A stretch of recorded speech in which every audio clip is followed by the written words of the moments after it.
Hey guys, hope you're all doing well. It's been a while since I did a video, probably about 11 or 12 months since I last uploaded some new content to my channel. The reason being, I've just been too busy, and I know that's not the best excuse because I set myself the goal at the start of last year that I was going to do this a lot more regular and I was going to push more and more content out on a weekly or bi-weekly basis.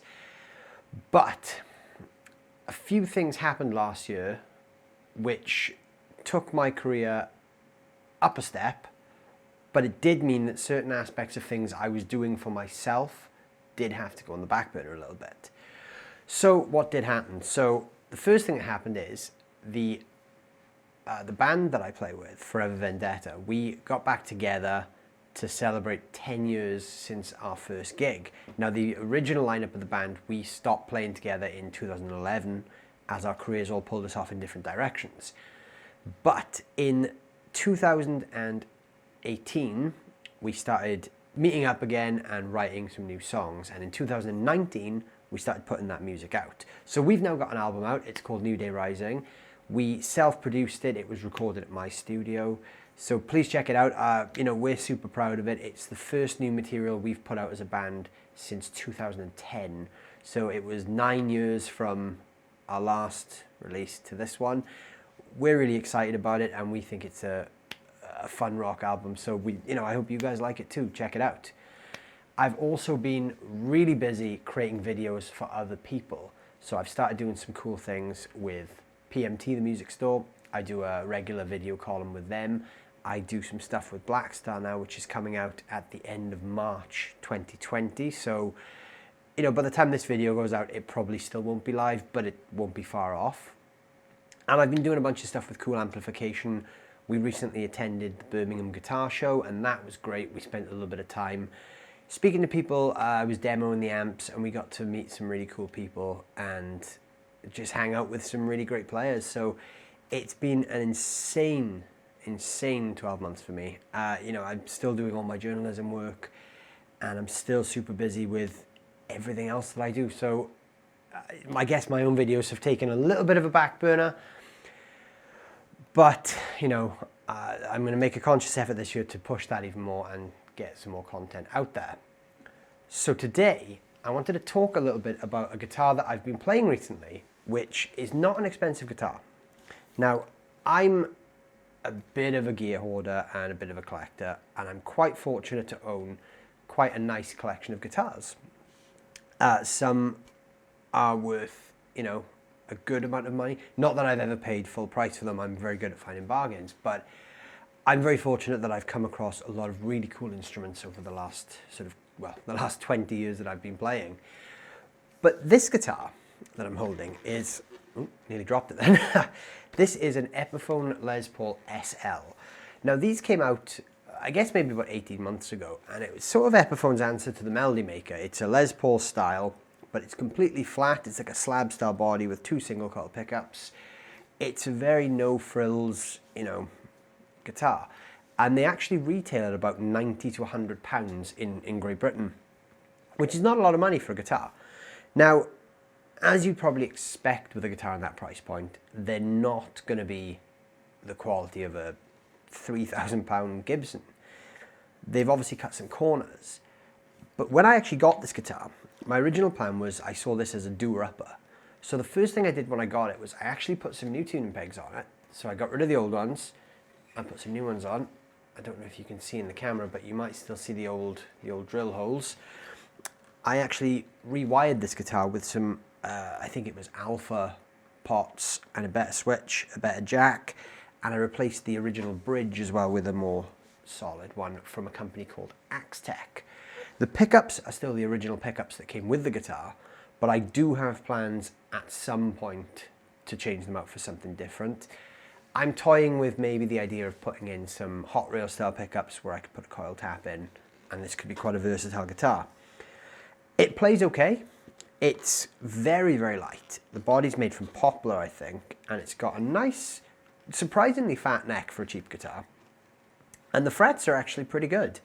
They're not sharp. The fretboard's a little dry, but I put that down to more I haven't moisturized it probably as much as I should have. The fretwork is not too bad. I don't really recall there being any dead spots on the guitar. Yeah, it's a pretty good instrument, you know. The finish is what really caught my eye when I first saw it. I just loved this sunburst, and it's actually a matte finish as well, and it's very, very thinly applied. So actually, as you can see there, I actually gigged this guitar once or twice when I first got it, and it's taken a beating already. Just through playing a couple of gigs, the paint starts to wear off. So I think if I gigged this thing a little bit more, it'd probably look pretty beat up, which I like that look, so that's cool with me, you know. I don't mind the look of a beaten up guitar. But I've been playing this a little bit recently, and I forgot how much fun it was. It sort of lived on my guitar rack for a while, and I've kind of neglected it, but it's a really fun guitar to play. Just because it's not an expensive guitar, it doesn't necessarily mean it's not a good guitar. Now, there are many people who probably will argue that these aren't great quality, but when I play an instrument, what I really look for is how it makes me feel. And sometimes when I pick up a cheaper guitar, I do actually feel somewhat inspired. Not only does it make me really appreciate the nice guitars that I own, but also I quite like a guitar that makes me work a little bit. And the fun thing with that is, when you're playing, it kind of takes you to a different place.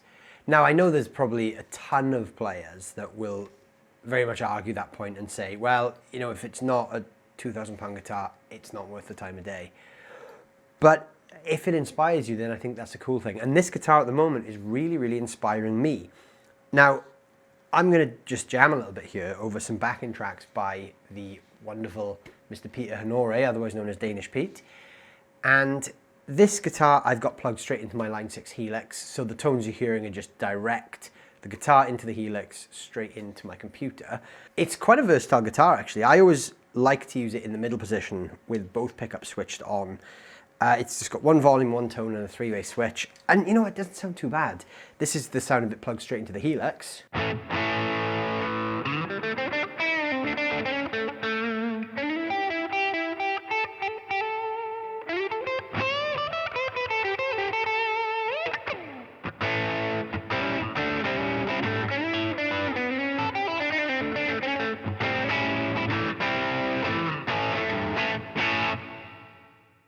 I've heard far worse guitars than that before.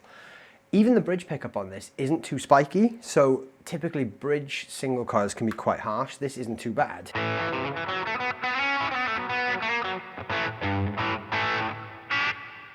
I quite like that, and the neck pickup's got that nice warmth to it.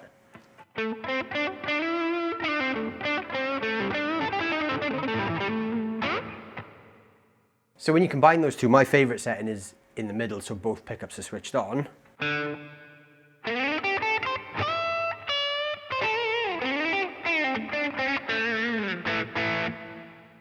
It almost feels Telecaster-ish, but with a bit of a Les Paul Jr. vibe as well. And I think that's why I like it, because I love Teles and I love Juniors.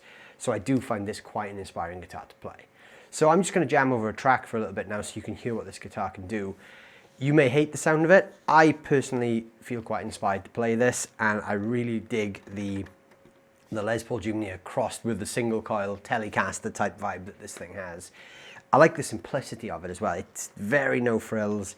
It does what it says in the tin. And for less than £100, you know, I maybe spent an extra £40 on parts to do this up through my own choice. It wasn't bad out of the box. I just wanted to see where I could push this a little bit further. So let's see what it can do.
all in all, that doesn't sound too bad, I don't think. Now, what do you think? You tell me what you think in the comments, but personally, I quite like the way this sounds.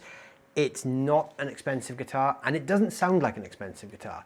But again, I think that's part of the charm, for me especially. I play a lot of blues stuff, so I guess that whole idea of a guitar that sounds a little bit rougher on the edges really appeals to me.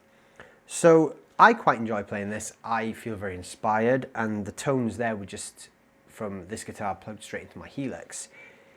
It sounds great through an amp as well. I guess maybe my main criticism there would be because these are cheaper pickups, it can be a little bit noisy through an amp, but you kind of expect that when you pay £100 for a guitar. You're not going to get the best sort of low noise hardware in there. So all in all, for me, this was £100 or so well spent. I like this guitar, it inspires me. If you've played one, I'd be interested to hear what you think. Has anyone else done one of these up? Because for me, I just love the way it looks, and I think if you could spend 50 quid or so to get a guitar that looks like this and make it play great, then that's money well spent. If it inspires you to play, then I think that's the most important thing. So, like I said, I'm going to make a huge effort to do more content this year. In amongst the crazy stuff that I've got in the pipeline, I am going to be super busy this year, but I need to take time out and make time to create things for myself as well. So thank you so much for watching. Please don't forget to like the video. If you've enjoyed this, give that subscribe button a click, and I'll see you guys soon. Thanks so much for watching.